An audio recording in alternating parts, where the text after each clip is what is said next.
জনগণের ভোটে আইছি, জনগণের মায়া রাখো, জনগণের ভোটে চাইছত না, ভোটে দিয়েছত না, তোমার তো গণতান্ত্রিক প্রতিষ্ঠান ধ্বংস করছে। আমরা তো ভাই ৩০ বছর রাজ্য ওটা করছি দেখছি, আজকে এখানে পাইতে দিচ্ছ লেংটি বইরা থাকতা, পড়ানো গান সহ থাকতো না, তোমার ফুট ফুট হয়ে বেড়াও, জাহাজি তোমরা করতেছ।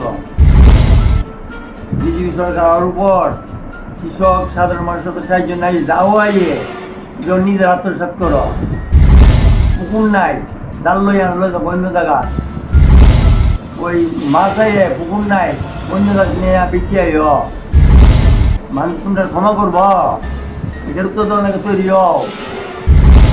মাত্র এই ১.৫ ঘন্টার প্রোগ্রামে ১৭৫ জন সদস্য করা অসম্ভব। মানুষ রাস্তার কাছে এসে আমাদের সদস্য গ্রহণ করেছে। অঙ্কুর বিশ্বাস, সে আমাকে জিজ্ঞাসা করলো কেন আসছেন। আমি বললাম আমরা তো কৃষক সভা করি, জানো আমাদের কাছে প্রায় সময় আসি, সাধারণ মানুষ কৃষকের সমস্যা নিয়ে আর গরিবের কথা নিয়ে আমরা কথা বলি, তাদের সুখ দুঃখে আমরা পাশে দাঁড়াই, কাজে বছরে একবার আমরা সদস্য সংগ্রহ করি, সেটা আজকে আমরা এখানে অভিযান শুরু করছি। যারা যারা আমাদের এই সদস্যপদ স্ব-ইচ্ছায় গ্রহণ করবেন তাদের কাছ থেকে আমরা ৫ টাকা গ্রহণ করব। তাই জিনিস না, আমি টাকা দেবো না, যান যান হাত তুলে বলছে। আমি বাবা তোমার কাছে আমি টাকা বুঝিনি, টাকা দেওয়ার প্রশ্ন ওঠে না, আগে তো সদস্যপদ নিতে হবে, গ্রহণ করতে হবে, তারপরে হলো যারা দেবে।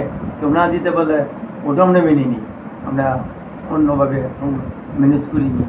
জরণ সরকার এরা আসলো, এসে আমাকে বললো ৩৫টা বছর লুচ্চা খাইছেন, কখনো আপনারা শেষ হয়েছে না, আবার আইছেন ডাহাতি করতেন, ঘরে ঘরে মানুষের পয়সা ডাহাতি করে লইয়া দিতেন। এই বাবা তুমি যে কিতা কইতেছ, হ্যাঁ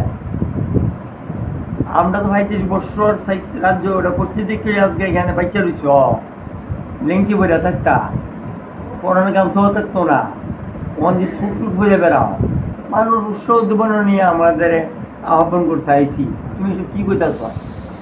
আর যাবেন না, ডাহাতি করতেছেন, যান যান, আমি কথা এইভাবে কইবা না, ডাহাতি তোমরা করতেছ।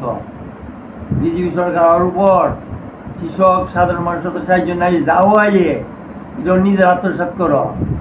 এলাকার যা প্রকৃত কৃষক তারা সার পায় না, বীজ পায় না, পুকুরের লাগে মাছ ধরনে জ্বালাইয়ে, যার পুকুর নাই, জাল লই আনলো অন্য জায়গা, ওই মাছ আইয়ে পুকুর নাই, অন্য জায়গা নিয়ে বিক্রি আইও, মিনি ট্রাক্টর এসে এটা নিয়ে গড়ে ফসল করে আইস। হ্যাঁ ডাহাতি তোমরা করতেছ আর আমরা বকতেছ, মানুষ তোমরা ক্ষমা করবো, এটার উত্তর তো অনেকে তৈরি হও। হ্যাঁ, আমার বাড়িতেও গিয়েছিল, এমনকি আমাদের গ্রামের মোটামুটি অনেক বাড়িতে গিয়েছে।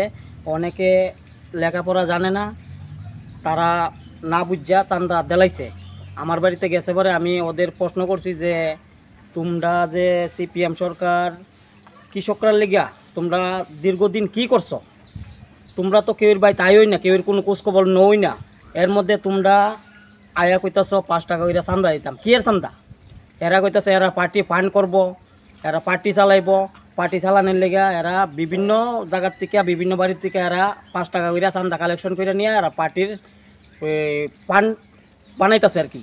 এটার লেগে এরা আমরা আয়া এই আমরা বাড়ি ঘর আয়া যন্ত্রণা করতেছে, আয়া টাকা চাইতেছে।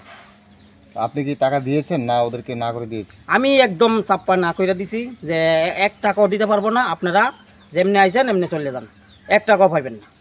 না, প্রথমে বলেছিল যে চান্দা দিতে হইবে, তো আমি বলছি না, একদম দিতে পারবো না চান্দা। আপনারা কার পারমিশনে আমার বাড়িতে ঢুকেছেন? আপনি কি কারো জিজ্ঞাসেন যে আমরা আমার বাড়িতে চান্দা নেবেন? তো ওরা একটা বই পেয়ে গেছে, বই পাইয়া ওরা চলে গেছে। এমনি আইসে, আমরা তো জানি না কি লেগে আইসে, বলতে নাম জিঙাইছে, নাম কইছি, এরপরে কৃষিকাজের কথা কইছে।